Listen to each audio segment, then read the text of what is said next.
Selamat siang Ibu, selamat siang teman-teman. Saya atas nama Teofan Ugusmana, Prodi PGSD, kelas 2021F. Saya akan menjawab soal ujian dari nomor 1 sampai 10. Mata kuliah Bahasa Indonesia. Soal nomor 1, jelaskan dalam bahasamu sendiri mengenai sifat-sifat bahasa.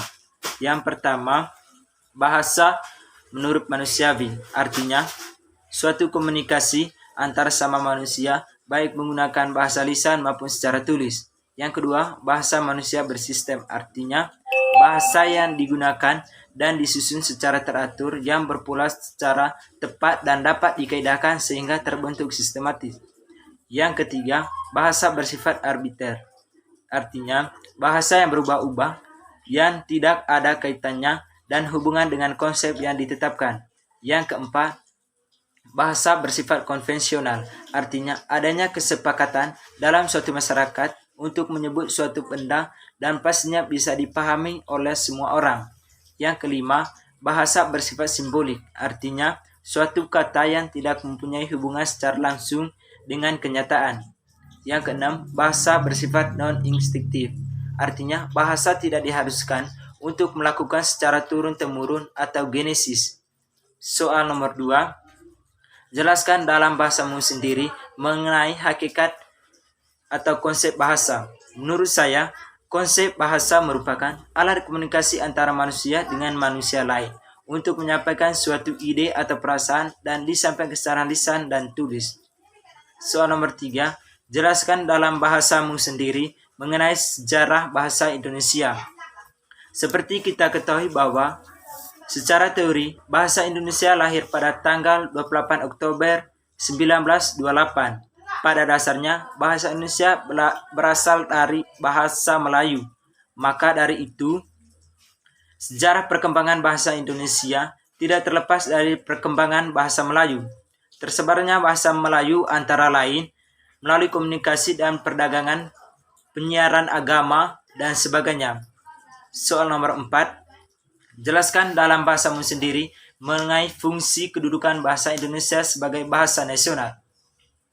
Bahasa Indonesia merupakan bahasa terpenting di kawasan Nusantara. Artinya, jumlah penutur bahasa Indonesia saat ini sangat banyak hingga di sekolah-sekolah di seluruh wilayah Nusantara.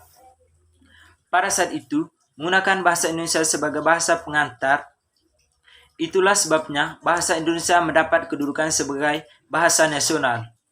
Soal nomor 5, jelaskan dalam bahasamu sendiri mengenai fungsi dan kedudukan bahasa Indonesia sebagai bangsa negara.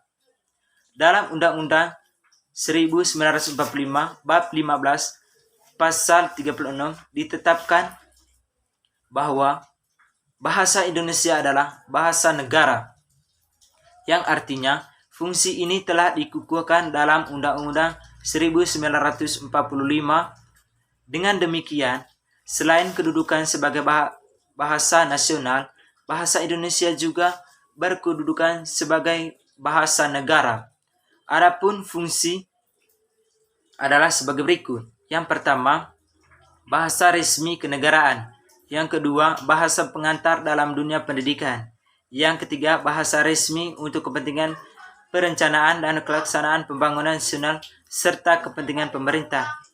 Yang keempat, alat pengembang kebudayaan, ilmu pengetahuan, teknologi. Soal nomor 6, jelaskan dalam bahasamu sendiri mengenai asal-usul bahasa Indonesia. Bahasa Indonesia berasal dari bahasa Melayu. Dasar pembentukan bahasa Indonesia adalah bahasa Melayu yang disesuaikan dengan perkembangan zaman dan iptek. Keputusan menjadi bahasa Melayu sebagai dasar pembentukan bahasa Indonesia bukan tanpa alasan. Soal nomor 7, sebutkan 15 contoh bahasa tidak baku dan bentuk bakunya. Yang pertama, kata bakunya durian, kata tidak bakunya duren. Yang kedua, kata bakunya cabe, kata tidak bakunya cabai. Yang ketiga, kata bakunya coklat, kata tidak bakunya coklat. Yang keempat, kata bakunya balsam, kata tidak bakunya balsem. Yang kelima, kata bakunya analisis, kata tidak bakunya analisa. Yang keenam, kata bakunya cabai, kata tidak bakunya cabai. Yang ketujuh, kata bakunya abjad, kata tidak bakunya abjad. Yang kedelapan, kata bakunya aktif, kata tidak bakunya aktif. Yang kesembilan, kata bakunya advokat, kata tidak bakunya advokat. Yang ke-10, kata bakunya atlet, kata tidak bakunya atlet.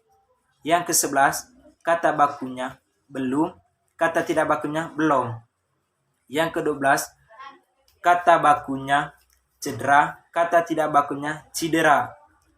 Yang ke-13, kata bakunya asas, kata tidak bakunya ajas. Yang ke-14, kata bakunya detergen, kata tidak bakunya deterjen. Yang ke-15, kata bakunya fondasi, kata tidak bakunya fondasi. Soal nomor 8. Sebutkan dan jelaskan dalam bahasamu sendiri tentang ragam bahasa Indonesia. Variasi kata-kata berdasarkan pemakaian, topik yang dibicarakan, hubungan pembicara, lawan bicara, orang yang dibicarakan, serta medium pembicara. Soal nomor 9.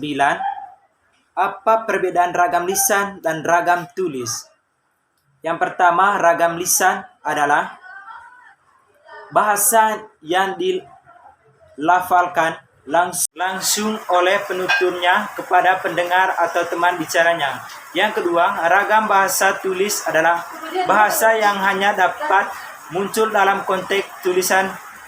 Ragam bahasa tulis harus memperhatikan penempatan tanda baca dan ejaan secara benar. Soal nomor 10. Sebutkan aspek-aspek dalam ragam bahasa lisan. Yang pertama, penulis harus menguasai penggunaan ejaan bahasa Indonesia. Yang kedua, penulis harus menguasai struktur kalimat bahasa Indonesia dengan benar. Yang ketiga, penulis harus menguasai bahasa Indonesia yang efektif. Itu saja jawaban UTS dari saya. Sekian dan terima kasih.